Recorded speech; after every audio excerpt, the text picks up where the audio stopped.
deserve the application. And if you want to apply, you can always come to me. So thank you very much.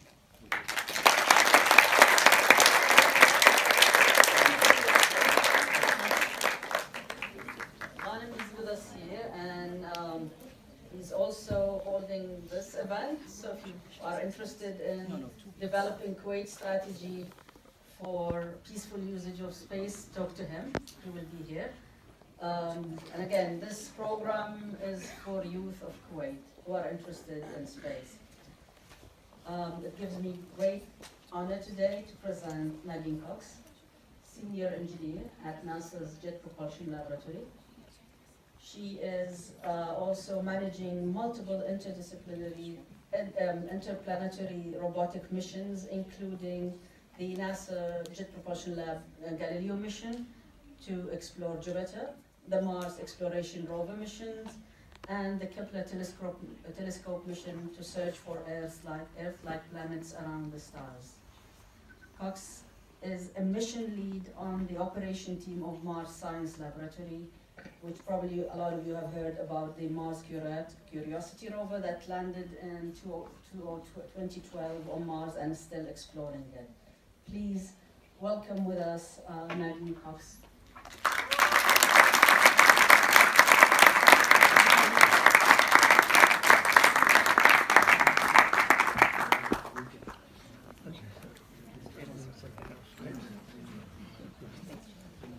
Okay, hi everybody. So as we're switching presentations here, as he said, my name is Nadine Cox and I'm an engineer at NASA's Jet Propulsion Laboratory. So I am super honored to be here today at the invitation of the American Embassy. And I've had a chance to speak to audiences in Saudi Arabia and to come back to Kuwait. I was actually in Kuwait last year, and it turns out that I was here just a few weeks before, so I left. Thank you for setting that slide up. I was here, and a few weeks after I left, the ASCC opened. Like, I just missed it. And how many of you have been there? Yes, been to the I see big hands over there. So the ASCC, the Cultural Center, has a space museum. And in it is this giant model, a scale model of the Mars Curiosity Rover, which I work on. And so when the ambassador saw that, he was like, oh, you have to come back and talk near where there's the big model. And so that was part of the reason that I came back on my way back from Saudi Arabia. And so you guys have a huge resource in the ASCC. That's a wonderful museum. I got a chance to see it yesterday. The Space Museum, a lot of the information is something I'll be talking about. Also what غانم was talking about in terms of the preparation for human exploration. So that's a resource that you guys have. So what I'm going to talk about today is a little bit about what it's like to work on one of these robotic space missions, and then talk about a little bit about my background, and hopefully we'll have lots of time for your questions. So a little bit about science and exploration. So I'm going to start with a video. Can you guys hear me? Yeah? Yeah. Okay. I prefer to wander around, but so I'm going to start with video. And this video is going to be about the landing day for Curiosity. So Curiosity is our current rover on Mars. Give you this microphone so you can move so around. that I can wander. You can Yes. move around. Okay. And then I will just hold it. You can move around. Excellent. Okay. Better. Yeah, I can move. Okay. So as I was saying, so the Curiosity rover is the current functioning rover on Mars, and I'm part of the operations team. So I will tell you now, I'm one of the mission leads, and I'm on the team that's responsible for commanding the rover every day when I'm on duty. The other job that I have is I'm currently on the head of the engineering, one of the deputy team chiefs of the engineering operations team for the Mars 2020 rover, the one that we're going to send next year. But we're going back to August 5th of 2012. And this is when Curiosity landed. You will see all of us in mission control at JPL in Pasadena, California. And the reason I show this is because it's not what you may think when you think of science and engineering. We did not know if this complicated landing sequence was going to work. We were attempting to land a rover on Mars, and you know, Mars is still super risky. 2 out of 3 missions to Mars failed. 2 out of 3 still fail. And we were using a brand new landing system. We didn't know if it was going to work. So we are in the control room watching data come back from Mars to tell us whether the landing sequence was working. Some of what you'll see is an animation, and some of it is actual pictures from that day. So it's us and the people around the world. A lot of this is folks in the United States who are watching us. But again, as you watch it, see if this is, when you have a picture of space exploration, when you have a picture of what scientists and engineers do, see if this is what you think of. Okay, if we could roll the video, please. And then afterwards, I'll tell you more about the background behind the mission. And let's see, lights, any chance of Yes. Yeah, we'll do. doing some Yes. lights? Yes. And if we could, Dim the light. if we could turn it up. Things are looking good. Coming up on entry. Vehicle reports entry interface. At this time, it will begin pressurizing the propulsion system to increase the thrust of the system. We'll use that for all the maneuvering in the atmosphere we're about to do.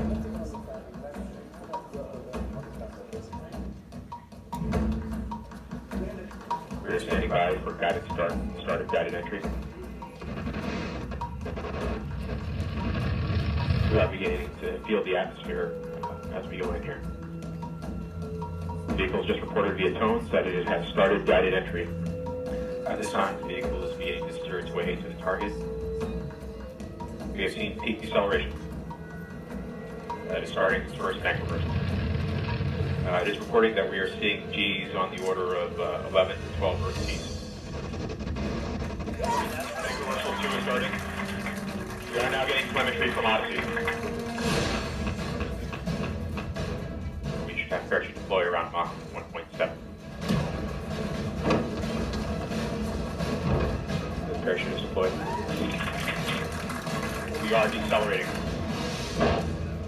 The chill has separated where we found the ground. We're down to 90 meters per second at an altitude of 6.5 kilometers descending. Standing by for batch shell separation.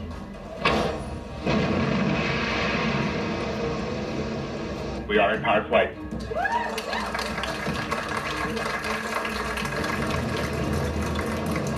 We're at an altitude of 1 kilometer descending. Standing by for sky green. Sky green is started.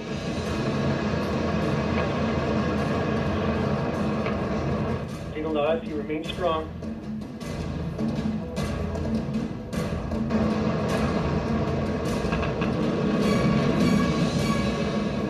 Touchdown confirmed. We're safe on Mars.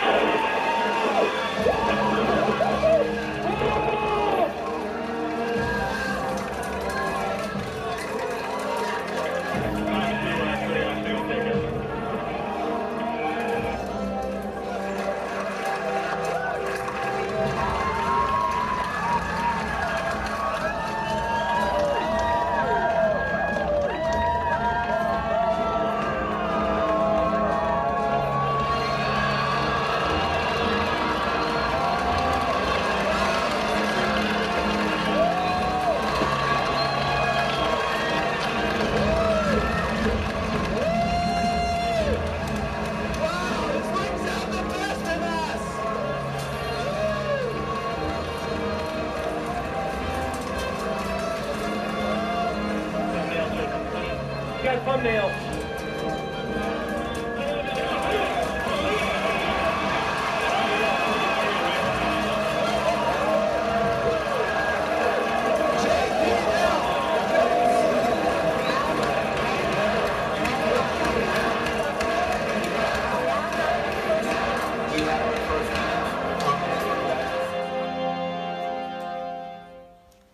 So.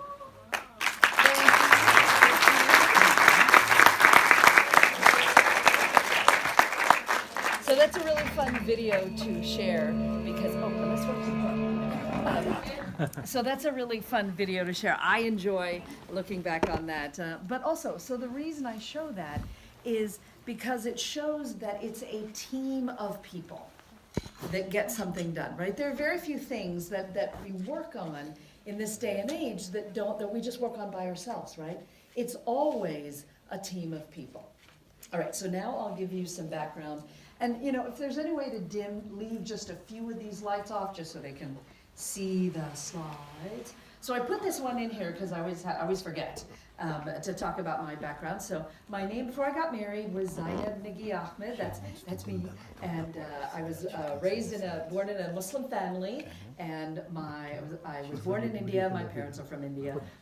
And I grew up primarily in Malaysia, but also in the center of the United States in Kansas. So as I was growing up, I've wanted to work at JPL on these robotic missions since I was 14, right? But it didn't always start out that way. I think I originally wanted to be like a ballerina, right? But then I noticed that in my house, I was surprised to find that there seemed to be a difference between what the boys were expected to do and what the girls were expected to do. And I thought, wait, what? Right? And like my brothers were expected to go to a school that was good in math and science, and I was supposed to go to a school that was good in the arts and humanities. And I thought, well, I want to go to the same school as my brothers, right? And so none of this made any sense. And I was like 9 or so at the time, 9 or 10. And so once you experience, people, ways to separate people, you start noticing it elsewhere. And so even though I was like 10, I started to see that people would say things about where it mattered, like what race you were, what religion. And then I just remember thinking, well, why do we separate ourselves? And at the time that I was growing up was also the middle of the Apollo missions. And so at the same time as I was seeing ways that people divide ourselves, I was also seeing these moon landings and missions where people all over the world were like watching television screens, and these things would be in the newspapers of the entire world. And so it was clear to me that here was something that brought people together, not separated them. So I decided, I want to work for the space program. I want to work for something that brings people together. So I knew I needed to be an engineer to do that. So I didn't start out saying, I'm going to be an engineer, then see what job I could get. I kind of went the other way. I wanted to work for NASA, and then said, then I need to be an engineer. And math and science were not like easy for me, right? I just knew that was what I needed to do. So then, and one of the shows that was on at that time was Cosmos with Carl Sagan. And it was the original Cosmos, it's being repeated now.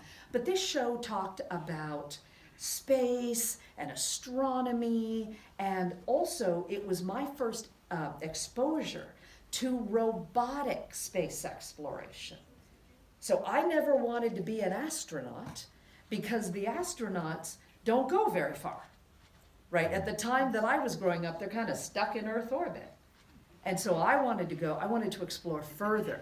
And there was this television show called Cosmos that talked about this amazing place called the Jet Propulsion Laboratory. Mm-hmm. And at the end, when the show finished on Sunday night, at the end of the show it would say, Carl Sagan, Cornell University. And so I went, I shall go to Cornell University, right? And then I decided I'm going to try to go to Cornell. But I didn't have any money because the money for education for college in my family was for the boys. And so I said, okay, so I need to get a scholarship. So I was very lucky, and I got a scholarship from the United States Air Force, and I served and they paid for my undergraduate education and my graduate, and I loved it. I loved being in the Air Force. I loved serving my country, the duty honor country. And I was in for about 6 years as an officer. Then I said, okay, this is wonderful, but I got to get to NASA. Right, so I got out and I left the Air Force and I applied to NASA and I heard nothing, nothing happened, right? And so I failed in my first attempt to join JPL, and then so I went to work for IBM and got some further experience and learned more about how to, improve my resume, know who the right people were, and then the next time I applied, I was able to get in. So I've been at JPL now for 25 years. I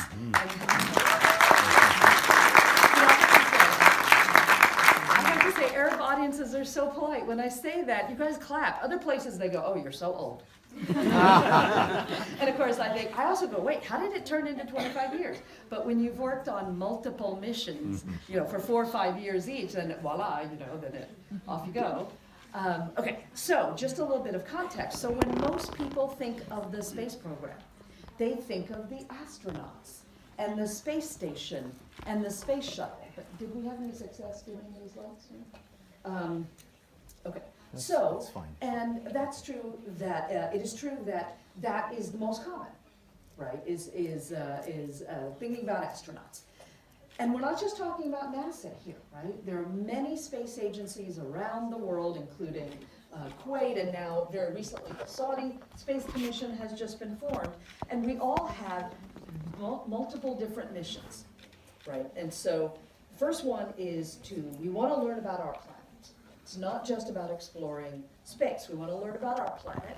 We want to prepare for human exploration. You heard غانم talk about that with some of the steps you have to take before you're ready to send people beyond low Earth orbit, back to the moon or to Mars.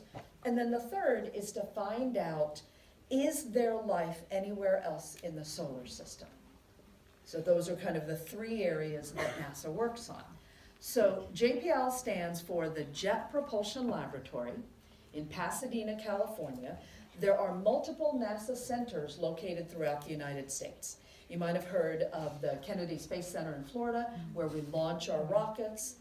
The astronauts live and train in Houston, but today we'll talk about JPL. So JPL is run for NASA by Caltech, California Institute of Technology.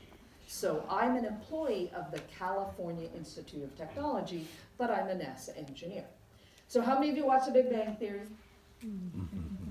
Always the amount of hands that go up. So for those of you who didn't raise your hands, The Big Bang Theory is a US television show about scientists and engineers who work at Caltech. So I work at Caltech, and I just have to tell those of you who watch it, we're not that bad. Right? We are nerdy and we're engineers, and we're not that bad, right? But I think like this week, it becomes one of the longest running television shows ever in the US, and it's also almost the #1 show around the world. And it's about scientists and engineers, right? So how cool is that? So JPL, let's see, I have this little interesting pointer thingy. So this is the building that you saw the video in right here. That's the operations building. There are about 6,000 people who work at JPL. And our charter is the robotic exploration of the solar system and beyond.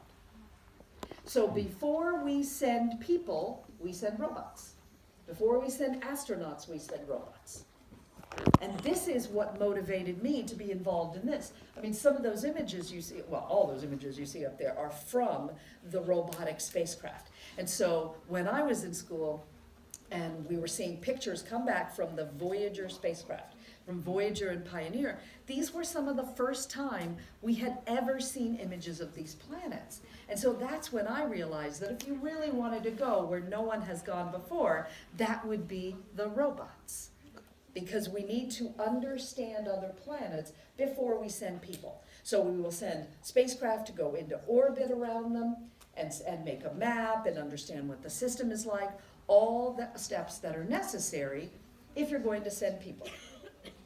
We have now completed our initial reconnaissance of the solar system, meaning that we have been at least once to every planet in our solar system. Will include Pluto, it's an honorary planet.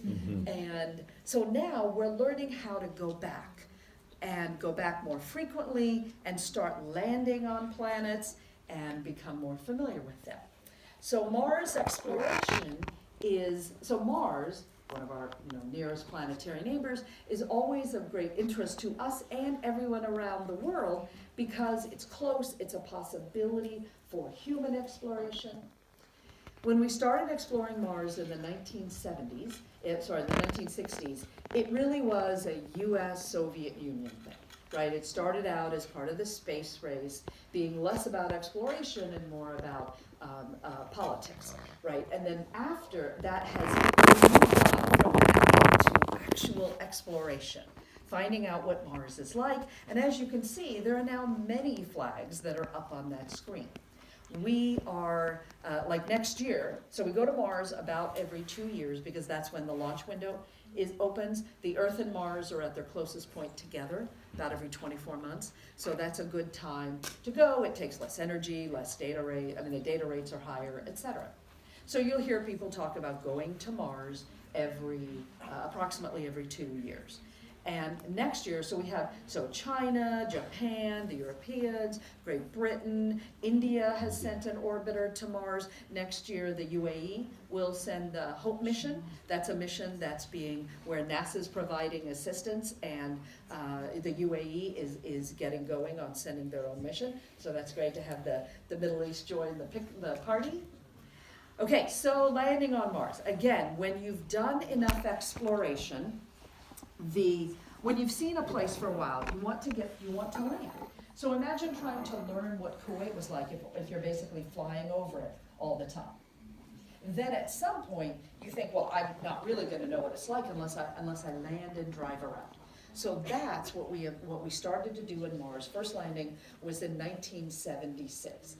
It is not easy, right? And as you saw from that video. So first we put landers down, literally landers that land and don't go anywhere.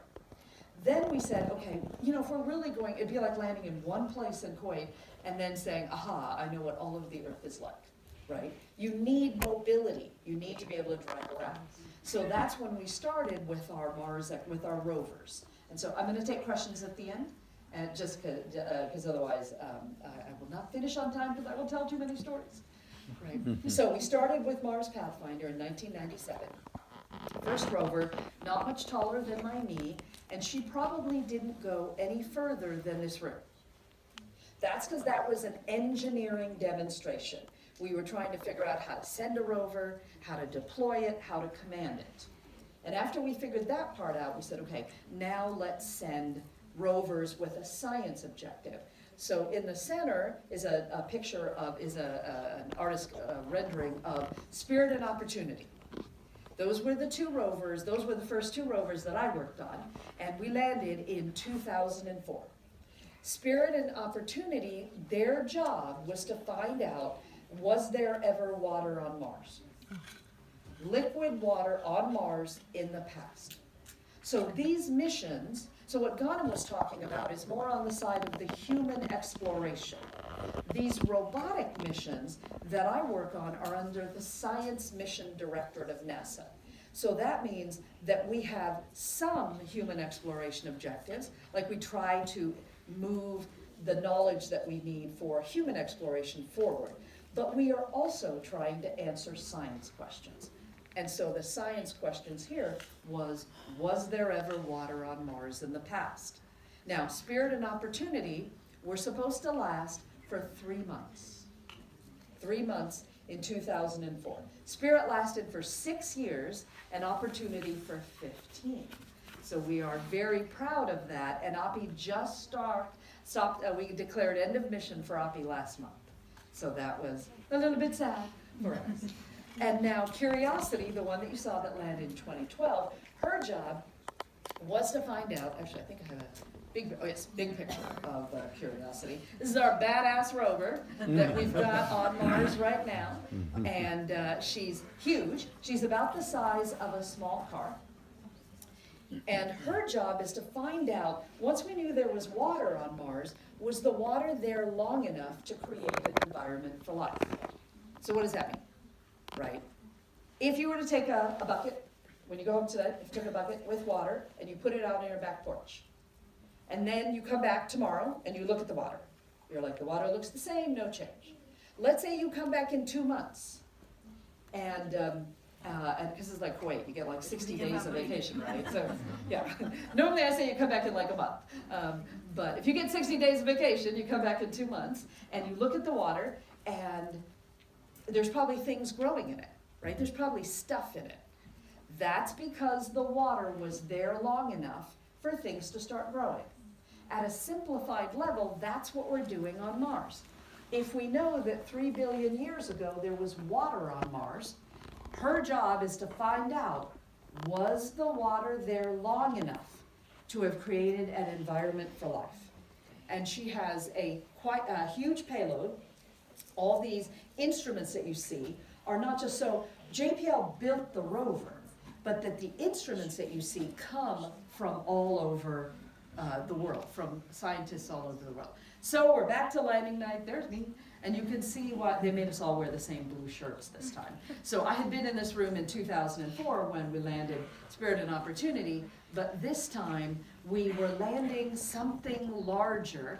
So that sequence of events that you saw is called Entry, Descent, and Landing, or EDL. CNN calls this the 7 minutes of terror.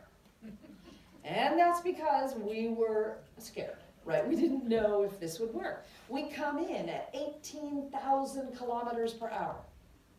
The first 4 minutes are spent bleeding off airspeed in the atmosphere of Mars. Then you fire a parachute supersonically, slows you down even further. And then you saw the last 4 panels show this series of events where the back shell falls off, then the back shell deploys, then the rover. Now we basically have the rover with like a jetpack on its back that's flying its way to the surface. The rover is deploying on a rope, and the wheels are deploying. A lot of things are moving at once. Then you touch down, you sense that the acceleration is gone, the movement is gone, you cut the bridle, and the descent stage flies away. Can you see how many things could go wrong with this? Oh, yeah. Right? First time we suggested it to the NASA administrator, he said, no, not with American taxpayer dollars, you're not. Right? Think of something else. And so we tried. I mean, he was right. This was very risky. This is part of the reason that a government lab like JPL was given this job to do. Because a commercial company, it's too risky, right? They have to make a profit. It's too risky for a company. So they give it to a place like JPL. And we tried to come up with other ways to do this. And this was the way we had to do this so that we could learn how to land larger payloads on Mars. If you're gonna send people, you need to be able to land large things. This reminds me of when I interviewed at JPL, one of the people I was interviewing with said, you know, the motto of JPL was, if it's not impossible, we're not interested, right? It's our job to do things that seem crazy. So when you do things that are crazy, sometimes you fail. But you can do everything right and still have a bad day on Mars. But as you saw, not this day on Mars. Touchdown confirmed, we are safe on Mars. We're so glad, so happy when this happened. You know, Steve and Fred don't like it when I show this picture because they're crying. Right, and they didn't plan to. In fact, we had entire conversations with our flight director about how we were going to stay in our seats. We were going to clap politely. We were going to be so professional, right? And this is what happened instead. And I had been through this before. In 2004, I was sure that I was going to stay in my seat. Yeah, no. And so you might have heard Brian, the one who's pointing, say, thumbnails, we have thumbnails. These images down at the bottom of the screen came in earlier than we expected. So it told us that not only was Curiosity on Mars, but she was healthy enough to send back images. You don't get a picture unless the rover is power positive, thermally stable, and able to communicate, right? That she's got to be healthy enough to send back these pictures. It did not feel like a robotic mission. It felt like we were there, like we were seeing Mars with our own eyes. When you land a big international mission on Mars, the president calls. So this was then President Barack Obama, who called us from Air Force One to say, good job for landing the mission. And then, like anybody else, you got to spend a little time being a tourist, right? That image, I still remember seeing that image flash up on the screen. That is a beautiful picture of Mars. This was our new neighborhood on Mars. So what's the first thing you do? Just like anybody else, you take a selfie. At the end of our robotic arm, we have a camera. We turn the camera towards us. Hi, Mom. And then it was time to get started working on Mars, to do what we came to do. So we have this incredible payload that comes with us. So when we build a rover, or when India builds an orbiter, or when anybody sends something to another world, they say, okay, what's the job? What are we trying to do? And in our case, we said, we need to find out if the water created conditions for life. And then there's something called an announcement of opportunity that goes out worldwide, and it says, okay, this is the thing we're trying to answer. Who has instruments that can help us figure this out? And any university, any institution, anybody can say, we have an instrument that will help. But it's competitive. You have to say, okay, you have to prove that in order to answer the question about the water, that your instrument will answer that question. And so we have, like Dan is from Russia, Renz is from Spain, ChemChem is from France, APXS is from Canada. So we have instruments that are literally from all over. And so those are the instruments. Now the scientists literally come from all over. Our science team has 500 scientists. It's any university, any scientist that has the expertise. And then they apply to be on that team and then come be a part of it. This is mission control at JPL for uplink, for us deciding what we're going to send to the rover. So the engineers, like myself, we were sitting on this bench on this side. In the center are all the scientists. And you can see the data from the rover is up on the screens. And we're all looking at a screen over here that has the sequence of events we're going to send the next day. So we're all trying to decide, so the scientists go back and forth and back and forth, and then they decide what they want to do the next day. Should we drive? Should we drill? Should we take pictures? What do we want to do, right? And then they decide, and the engineers are kind of like, yep, just tell us what you want to do, right? And like myself, so when they figure out what they want to do, then the engineers implement that plan, and so our job, think of it like if the rover is like a bus, right? That we are responsible, the engineers are responsible for the bus. Right? The scientists are the ones in the bus taking all the pictures, etc. So the scientists are involved. And again, I encourage you to go to ASCC. In the Space Museum there's a wing for planetary science. Those are the questions that are being asked. Then there's a wing of the museum for space technology. And that's the engineers answering that question possible. So the scientists are all with us for 3 months so everybody's at JPL. And in this case, for like if it's an ESA mission, everybody's at one of their facilities. But for us, everybody comes to JPL and everyone works together for the first 3 months. So we learn how to be a team, we learn how to communicate, we learn who everybody is, and then people go back to their home countries because they want to be with their families, etc. So everybody's gone for 3 months, and now when we do operations, this room is much smaller. I mean, when I get back, I think I'm on duty next week, then we're in a much smaller room because now most of the people are on the phone that are doing the operations. And that is how we have to do this because it's literally worldwide operations. So this is where Curiosity is now. I love this picture here. So the sky is this, I have a version in here where the sky on Mars is not actually blue, it's more of a red. But we found that the reason that if we show the scientists a picture that looks, where it looks a little bit more like Earth lighting, they can understand what they're seeing better, right? So it's a slight color change there. And so so the question was the water on Mars there long enough to have created an environment for life? 3 billion years ago, if you had been standing there, you would have been standing in a river. Mars had water. Mars had rivers. Mars had oceans. I remember the day that our project scientists came into the operations room and said, we're about to tell the press, and so we want to make sure everybody here knows first, and he picked up my water bottle, and he said, the water on Mars was drinkable. If you'd been standing in that river, which probably would come up to your hips, you could have taken a drink. The water on Mars was pH neutral. It was drinkable. Mars was once much more like the Earth. It had water, it had oceans, Mars was once habitable. That is the big discovery of the Curiosity mission. Mars once could have had life. We have found the building blocks of life, the chemistry, but we have not found life. We have no evidence of life anywhere else in the solar system. And I'm not talking about little green men.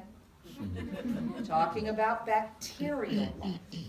The next mission, the Mars 2020 rover, is the one that will actually look for signatures of life. I have to put this slide in because this mission is called Insight. She landed at Thanksgiving. So I was the proposal manager for this mission. I knew Insight when she was a piece of paper. And now she's a lander on Mars. Can you believe it? I'm so proud of her. And her job is to find out, are there earthquakes on Mars? Or Marsquakes? Get it? Because they wouldn't be earthquakes if they're on Mars, right? So her job is to find out what the interior of Mars is like. Right now, there's only one planet. We know what the interior is like, and that's the Earth. So we want to find out about Mars. She just landed. She's doing her, the team is doing their checkouts right now, so they're not yet ready to start taking science data. So we've talked about the evolution of a Martian. My team, we have long called ourselves the first Martians because we live on the Earth and we work on Mars, right? Every day that we're on shift, we have had people living on the Earth and working on Mars. We've had a continuous presence on the surface of Mars since 2004. We've had people, my team and the team that, as I went on to other missions that followed, where every day we come in and we go to work on Mars. This is all in preparation for human exploration. And this is what غانم was talking about, right? There's a lot of different steps. We're over on the science side, and we're also preparing for the next missions. How many of you have seen the movie The Martian? So all of you have seen the movie The Martian, you should go to ASCC, right? And the Cultural Center and see that. So in the movie The Martian, remember the oxygenator? So one of the instruments that I've worked on for the Mars 2020 rover is called MOXIE.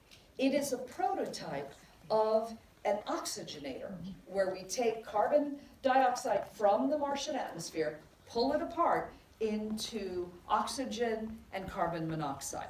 And what day is today? Sunday. Sunday? So MOXIE was delivered to the rover about 5 days ago. So the instrument has now been completed and has been delivered to integration into the 2020 rover. So there are instruments that we are taking that will help us be ready for human exploration. Curiosity has the first radiation detector on Mars. She's wearing a spacesuit. We don't know how to make spacesuits for Mars yet because we don't have radiation information. That is now coming back from the Curiosity mission, and so now the spacesuit designers have enough information to know some of their major requirements on spacesuit production. So, when we talk about going to Mars, NASA expects to be part of an international mission to Mars in about 20 years, 2040 or so. There are other organizations like SpaceX, et cetera, who might try to go a little bit sooner, might be a little later. So, and when we talk about sending people to the moon, Mars, or the asteroids, we're talking about bases that are similar to what's going on in Antarctica. Antarctica is a continent that is not owned by anyone. But we have had research bases in Antarctica for over 100 years. We've had people there. And these are not, there's not a lot of tourists. These are small bases that many different countries have that are devoted to science and research and the engineers that support those bases. That's kind of the model that we have for what sending people to other planets would be like, is research bases similar to Antarctica. So we talked primarily about Mars, but we have missions around almost every body in the solar system, exploration missions. And we've now gone beyond our solar system. This is a picture of Voyager. Voyager was launched in the 1970s and is still going. Voyager is now outside our solar system. So we, as of this decade, are now an extrasolar generation. Something that humans have created is outside the solar system. When I started wanting to work on these missions of exploration at JPL, I wanted to be a part of something that benefited all of humankind. What I didn't know is that it would be the teams that made this reward. Again, I've mentioned I've worked on multiple missions to Jupiter, outer solar planets, to intersolar, to extrasolar missions, and it's the teams of people that keep you coming back, that make these missions memorable. Do not go where the path may lead. Go instead where there is no path and leave a trail. This is a picture of the Earth from Mars. Everybody you know lives on that dot. This picture was taken by the Spirit rover.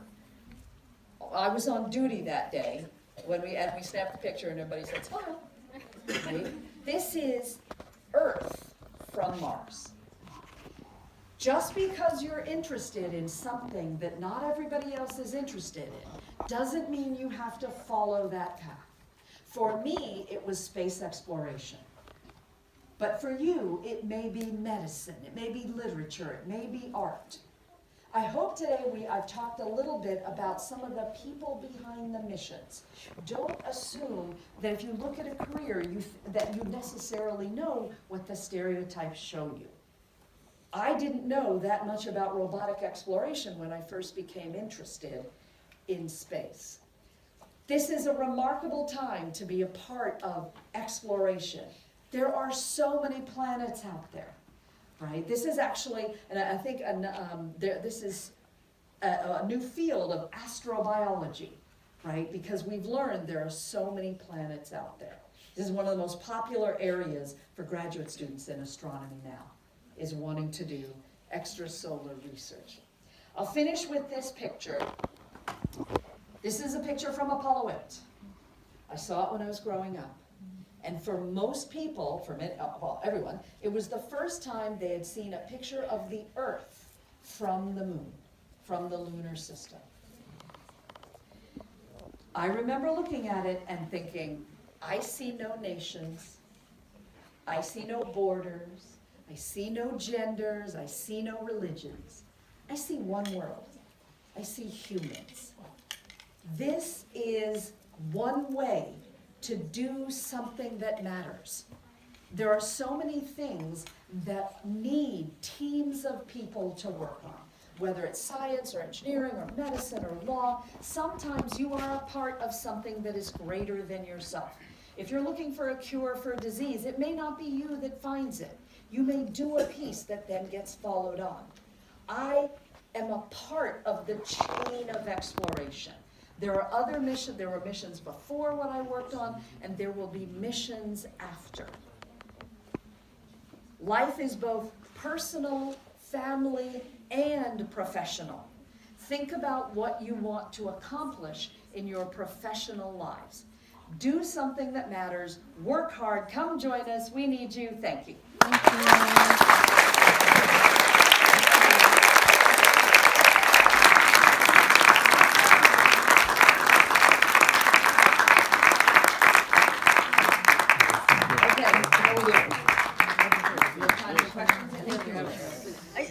May I? Just a second. I always say, you will leave and you will forget most of what we say. If you just can't remember this, Water on please stop using these plastic bottles. You are killing life on Earth. This is what it Reusable. takes. That is so not what I thought you were. Am I waiting for, oh no, you guys all have those groovy push-to-talk Yes, things. so you microphone out and look for Handy. dirt. There were more than 200 crews since 2001.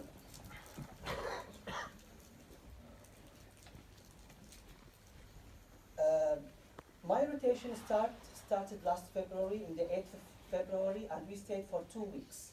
we were not allowed to go outside without wearing the spacesuit. This was after the simulation. So we were in a complete confinement, very limited food, very limited water resources, very limited internet connections. Another question. If I want to visit another planet, okay, and we are here Muslims, so we have 5 prayers in each day. So how we pray? We have to pray on the way to Saudi. So let me answer. So the second question